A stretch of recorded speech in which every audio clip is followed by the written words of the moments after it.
se podía dar el caso de que alguien, frente a la majestuosidad, frente a el poder, la impresionante apariencia de un ángel dejándose ver, cayera a sus pies para adorarle.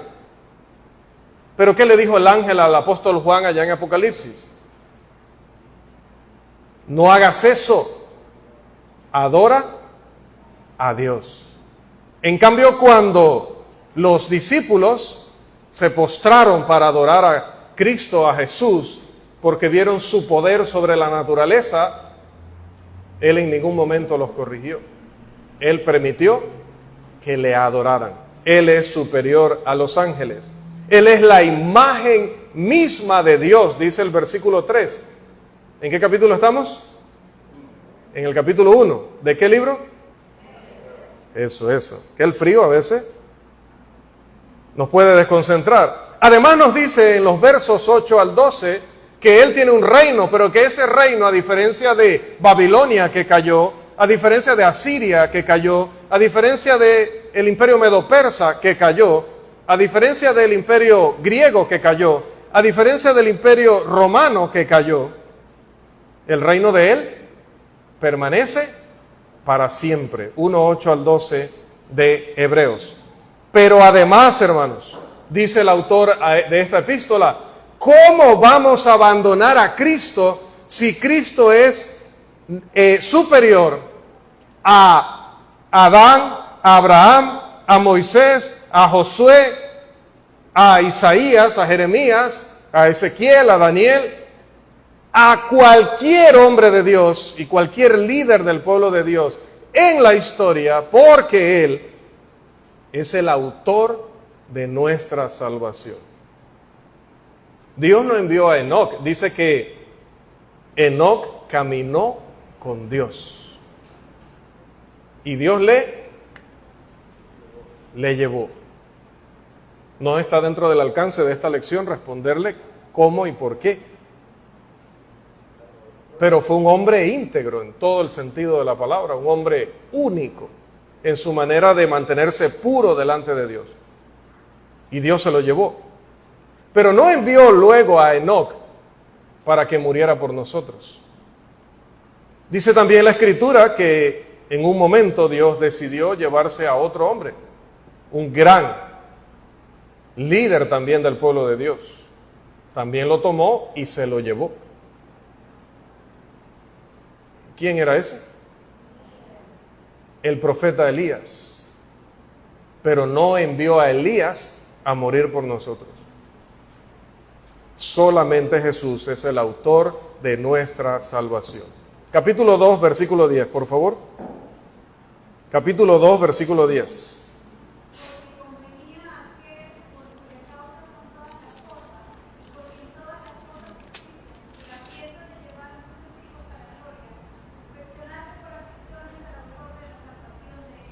El único que lleva ese título, esa descripción. El autor de la salvación.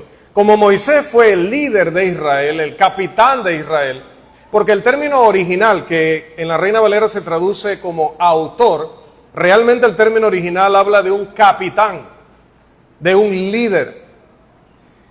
El autor, el cabeza, el líder, el capitán de nuestra salvación es Jesús. Como Moisés fue el líder de la nación de Israel, Jesús lo es del Israel espiritual. Capítulo 2, versículos 14 y 15, por favor. Así que por cuanto los hijos participaron de carne y sangre, Él también participó de lo mismo, para destruir por medio de la muerte al que tenía el imperio de la muerte, esto es, al diablo. Él merece, gracias, esa posición debido a que, disculpe, lo corté yo por error. Él merece esa posición debido a que dice ese texto que Él venció a dos grandes enemigos de la humanidad. El enemigo, no por excelencia, el enemigo más característico de la humanidad, que es Satanás. Lea el 15, por favor, es que el error continúa. Y librar a todos los que por el temor de la muerte estaban durante todo toda la vida sujetos a servidumbre. Gracias, hermano. No vuelve a pasar. Él se enfrenta y vence dos grandes enemigos de la humanidad. El primero es el que de por sí lleva el nombre de enemigo. Diablo significa adversario o enemigo, que es una palabra que solemos usar más.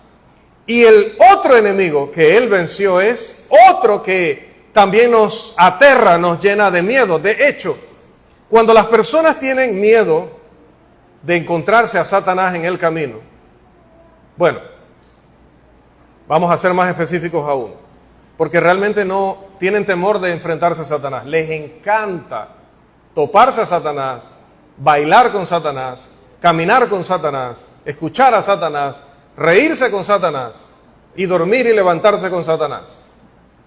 Voy a decir las ideas folclóricas que tienen de que Satanás se aparece de una manera así toda grotesca, terrible, ese miedo que tienen de encontrárselo en el camino como un perro negro con ojos de fuego o una cabra, mitad no sé qué y mitad cabra, o todas esas imágenes que pueden tener, otra vez, folclóricas, falsas de Satanás. ¿Por qué tienen tanto miedo de topárselo? Porque piensan que tal vez ese podría ser, o esa podría ser la última noche de sus vidas. Si no hubiera riesgo de morir, pues la curiosidad los llevaría a entrevistarlo, a tomarse un selfie con él como prueba, pero el terror que da es pensar que me puede matar. Ese es el temor. Y así con todos los demás seres que se han ido inventando, todos nuestros abuelos, tatarabuelos, bisabuelos, etcétera. Dicho sea de paso, para nuestros hermanos ya nos ven desde los Estados Unidos, hermanos hispanos, obviamente, hasta Argentina, que también hay hermanos en Argentina que están mirándonos, que sepan que pago por ir a un lugar donde aparezcan estos seres para poder verlos, que yo pago. Yo incluso me pago el pasaje para ir, aunque tenga que ahorrar, porque eso no existe, pero la gente se lo ha inventado y lo ha representado de esa manera para temerle a lo que no le tienen que temer. En realidad deberían temerle al Satanás como lo describe la Biblia, a ese ser espiritual que no podemos ver sino en cada persona, cada cosa que se presenta en nuestro camino para alejarnos de Dios. Cuando Pedro trató de desanimar a Cristo de cumplir su misión de ir a la cruz, ¿cómo le llamó Cristo a Pedro? Satanás. Satanás es, entiéndase el contexto, Satanás es su cónyuge. Satanás es su compañero de universidad, su compañera de universidad. Satanás es su vecino. Satanás es incluso su hermano en Cristo, como el caso que tuvo Cristo con Pedro, siempre que esa persona esté cumpliendo los propósitos de Satanás y no los de Dios. Que esté pensando en las cosas de los hombres y no en las cosas de Dios. A ese es al que debemos temer. Pero nuestro capitán se enfrentó a él desde aquel desierto, allá antes de empezar su ministerio público, y lo derrotó. 3 veces, como mínimo, le atacó. 3 veces resistió al Señor. Y a partir de allí, una y otra vez intentó desviarlo de su misión. Una y otra vez trató de levantar complots, levantar revueltas, levantar enemigos, para tratar de que Cristo no llegara a la cruz del Calvario. Fue una guerra intensa de muchísimas batallas que libró el Señor. Pero en todas salió más que vencedor. El autor de nuestra salvación. Únicamente Él, por eso, nos puede ayudar cuando lo necesitamos y como lo necesitamos. Solo Él nos puede ayudar a vencer la tentación que tantas veces ha destruido nuestra vida y la de aquellos que están a nuestro alrededor.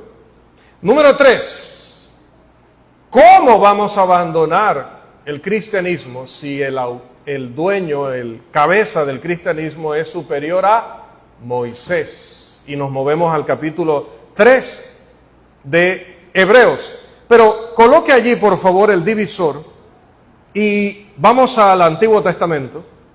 Coloque el divisor en Hebreos 3, pero vamos al Antiguo Testamento, a Deuteronomio, capítulo 34, versículo 10. Un hermano o hermana, Deuteronomio 34, 10, y otro hermano o hermana, Josué 1, 2, por favor. Deuteronomio 34, 10 y otro u otra, Josué 1, 2. Hermano Carlos, Deuteronomio, supongo. Y nunca más se levantó profeta en Israel como Moisés, a quien haya conocido Jehová cara a cara. Nunca más se levantó alguien en el pueblo de Dios como Moisés. Josué 1:2. Diciendo a Moisés a nuevo, ahora pues levántate y pasa este Jordán, tú y todo este pueblo, a la tierra que yo les doy a los hijos de Israel. Ahora, por favor, vamos a movernos 1500 años adelante a Hebreos 3 y vamos a leer el versículo 6, por favor. Hebreos 3, 6.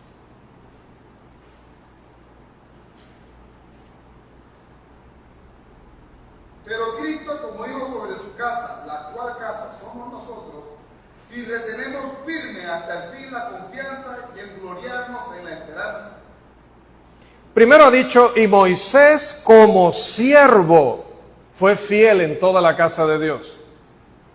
Pero cuando lo contrasta, cuando lo compara con Cristo, dice, pero Cristo como, ¿qué cosa? Hijo. Ahora, ¿Cristo era siervo? Por supuesto, el siervo de los siervos. Pero Cristo era más que un siervo. Cristo es el Hijo de Dios. Y eso lo hace superior a aquel gran siervo de Dios que fue Moisés. Capítulo 4. Cristo es superior al otro personaje que mencionamos. Luego de la muerte de Josué, Josué 1:2, ahora Dios le dice, tú tienes que levantarte y liderar este pueblo. Josué ayudó a dirigir la nación de Israel a conquistar la tierra prometida. Josué tuvo una importancia grandísima dentro del pueblo de Dios y en el propósito de Dios. Pero Cristo era superior porque Cristo no nos guía a una extensión de tierra física donde tenemos que batallar con pueblos para poder tener entonces sí herencia de la tierra y reposo en esa tierra. Cristo nos guía a otro lugar. No se turbe vuestro corazón, ni tenga miedo. ¿Creéis en Dios? Creed también en mí. En la casa de mi Padre muchas moradas hay. Juan capítulo 14, versículo 1. Ya no nos lleva a Medio Oriente, nos lleva al cielo, al Canaán espiritual. Pero además, ¿cómo vamos a abandonar el cristianismo si Cristo es superior en su función como sacerdote a ese sacerdocio que se instituyó bajo la ley de Moisés a través de la familia de la tribu de Leví y de la familia de Aarón? Vamos allí, hermanos, a considerar el capítulo 5. Y en el versículo 1, ¿qué nos dice acerca del Señor? 5:1.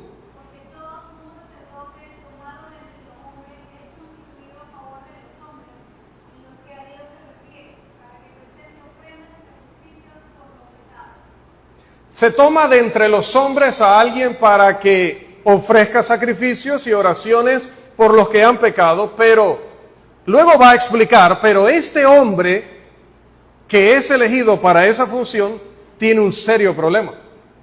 Y el serio problema es que cuando entra a presentar sacrificios, los tiene que presentar en primer lugar por sí mismo, porque él también está rodeado de debilidad y por esa causa debe ofrecer por sí mismo y por el pueblo. Pero Dios, mucho antes de que naciera Aarón, aún más, mucho antes de que naciera Leví, aún más antes de que naciera Jacob, el padre de Leví, aún más antes de que naciera Isaac, el padre de Jacob, aún más. Bueno, ahí no puedo decir quién nació antes de los dos. Vamos a quedarnos hasta Isaac. Y en vida de Abraham surge, Génesis capítulo 14, un personaje en la historia bíblica llamado Melquisedec, que era rey de un lugar llamado Salem, que algunos opinan que es lo que luego se convirtió en Jerusalén, y que aparte de ser rey, dice que también era sacerdote del Dios Altísimo. ¿Lo era realmente? Por supuesto. ¿Cómo lo sabemos? Porque cuando Abraham fue a la guerra y trajo de allá el botín, es decir, lo que usted le quita a aquellos vencidos, todo eso, de todo eso dice que le dio a Melquisedec, ¿qué cosa? Los diezmos de todo. Indicando que reconocía que este hombre le podía representar delante de Dios. Pero recuerde, no había nacido, ya iba a decir Abraham, pero si Abraham estaba ahí, no había nacido Isaac, el padre de Jacob, el padre de Leví, el ancestro de Aarón. Entonces, ¿qué sacerdocio era superior? El de Melquisedec, porque fue anterior y porque no dependía de ser de una familia, no dice que era un requisito ser de una cierta familia. Y no se dice hasta cuándo Melquisedec fue sacerdote. ¿Cuál es el mensaje? Dice el autor de Hebreos, que el sacerdocio del Hijo de Dios, que luego en el Salmo el profeta dice, tú eres sacerdote según el orden de Melquisedec. O sea, ya había una profecía diciendo que el Mesías sería sacerdote, pero no de los sacerdotes de Aarón, porque Aarón pertenecía a la tribu de Leví. Y el Mesías tenía que ser rey. Y el rey, los reyes tenían que venir de la tribu de Judá. Ah, sí, cierto. La tribu de Leví, de ahí se tomaban a los sacerdotes. De la tribu de Judá, de ahí se tomaban a los reyes. Si hubiera sido por el sistema levítico, el sistema de Moisés, Jesús tenía un problema. Porque si iba a ser nuestro sacerdote para interceder por nosotros ante Dios con su sacrificio, tenía que haber nacido de la tribu de Leví. Pero si iba a ser nuestro rey, no podía ser de la tribu de Leví. Tenía que ser de la tribu de Judá. ¿Qué problema? Ahora, ¿de qué tribu entonces finalmente fue, hermana Ashley? Cuidado los demás, porque les toca todas las preguntas de la siguiente clase. Entonces, ¿de qué tribu al final fue? ¿De la de Leví para ser sacerdote o de la de Judá para ser rey? Al final, ¿de qué tribu nació Jesús? ¿De qué tribu vino Jesús? Emilé le está diciendo, yo creo. Diga. De la de Judá. ¿Me dice o me pregunta? Me dice. ¿De qué tribu, hermano Juan? Esa misma, de Judá. ¿De qué tribu, hermana Nidia? De la tribu de Judá. ¿Cómo le llaman a Cristo en el Apocalipsis?